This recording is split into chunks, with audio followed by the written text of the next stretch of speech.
Hello beekeepers. It is very cold this morning.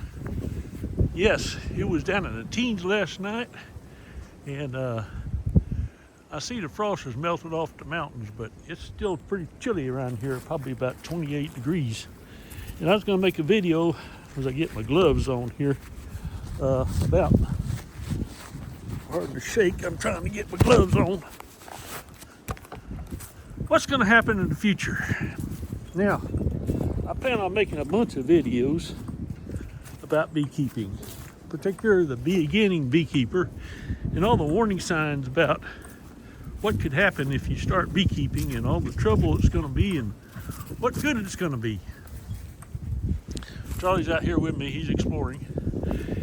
Anyway, wow, did I see a bee? No, I don't think I did. It must have been that weed waving back and forth.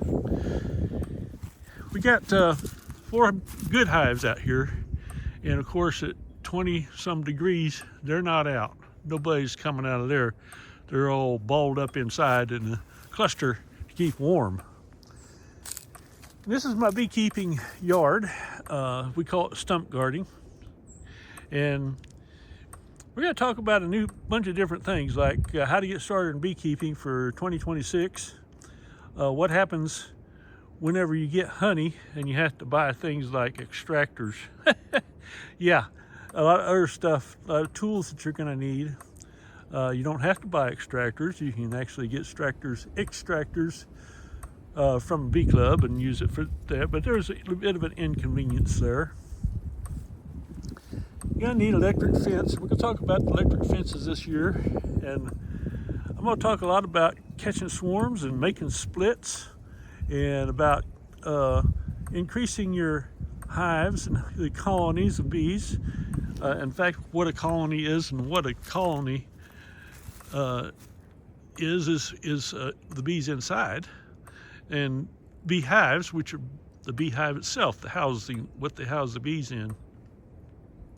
We're going to talk about how to get bees, whether you get a nucleus of bees or a package of bees, and what the difference is, and why you might want to get one as opposed to the other, depending on how many hives you have, how much equipment you have, and whether you're just starting out in the beginning.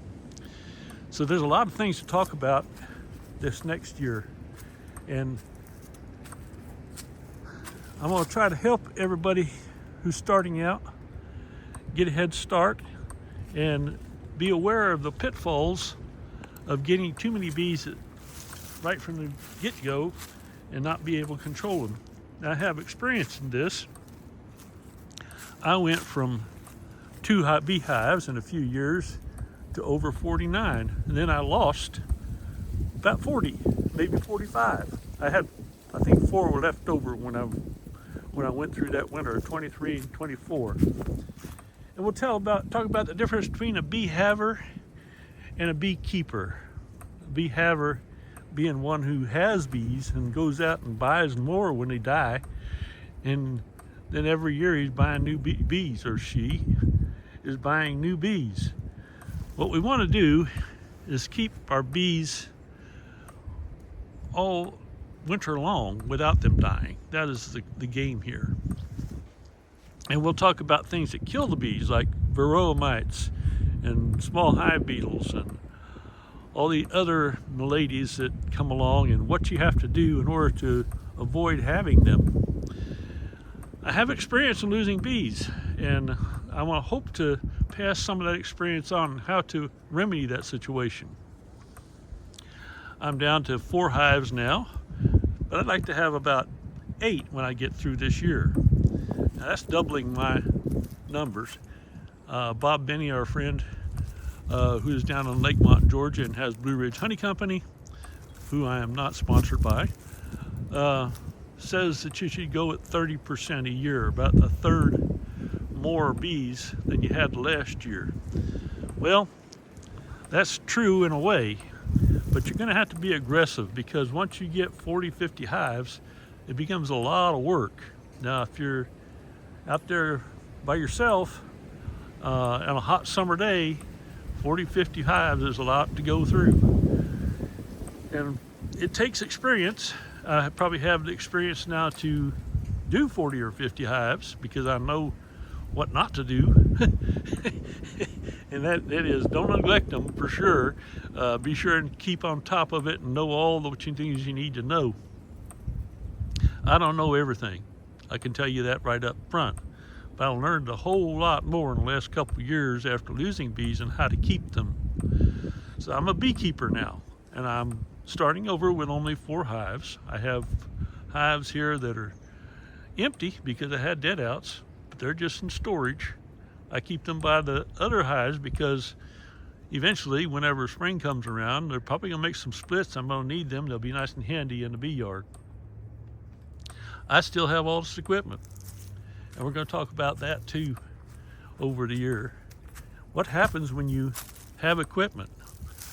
I particularly one now, where I am right now, have maybe, let's see, about 40 supers. That's the box, the single box there. There's one in the back on the right. That's a super, but it's got a cover on the bottom. The middle part's called a super.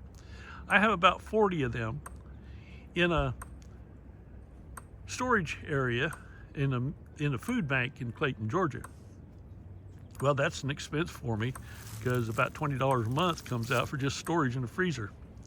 But I have it in the freezer, so when I want more honey that I want to put on these hives to feed them, then I'll have it. I can go down and get it. I can also sell that and make a little money there, make some of my losses back.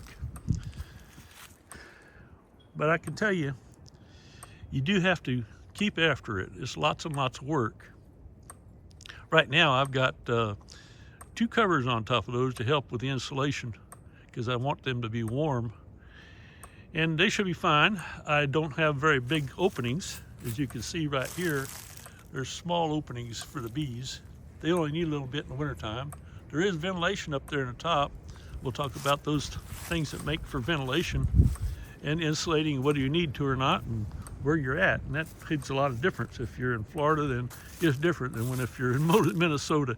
Now, I wouldn't want to be a beekeeper in Minnesota myself, but hey, you know, it's a different game up there, and maybe it works out if you know what you're doing. They even keep bees in Alaska. Yeah, Alaska. People keep bees in Alaska, but they have to put them in a building in the wintertime. Well, these people still make money on selling honey. So, and it all depends on where you're at, what kind of honey you get too. We get wildflower honey here in western North Carolina and Blue Ridge Mountains. That's basically it. But we do get sourwood in a period of time in about August, well, late July. We have sourwood honey, which is a premium honey, but that's about all the premium honey we get, except this wildflower is great stuff too. But you know, if you have Florida, you got some orange blossom. Not very many probably anymore because the orange trees are gone. I wonder what they're getting in Florida now. I wonder what kind of honey they're getting.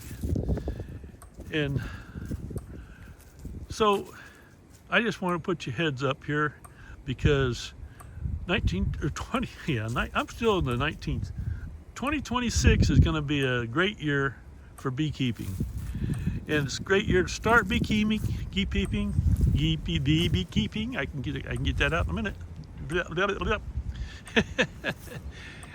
Yeah, great year to start beekeeping. I'm actually taking a class of beginning beekeeping because I want my brother to start, and so I talked him into taking a class with me at Blue Ridge Honey Company. And yeah, I'm going to do that this weekend. Take a class in beekeeping, so you can learn anything else that I didn't already catch already. I'm sure there's plenty. So yeah, I'm looking forward to that. I want to meet some new beekeepers and maybe learn a bit from some of them.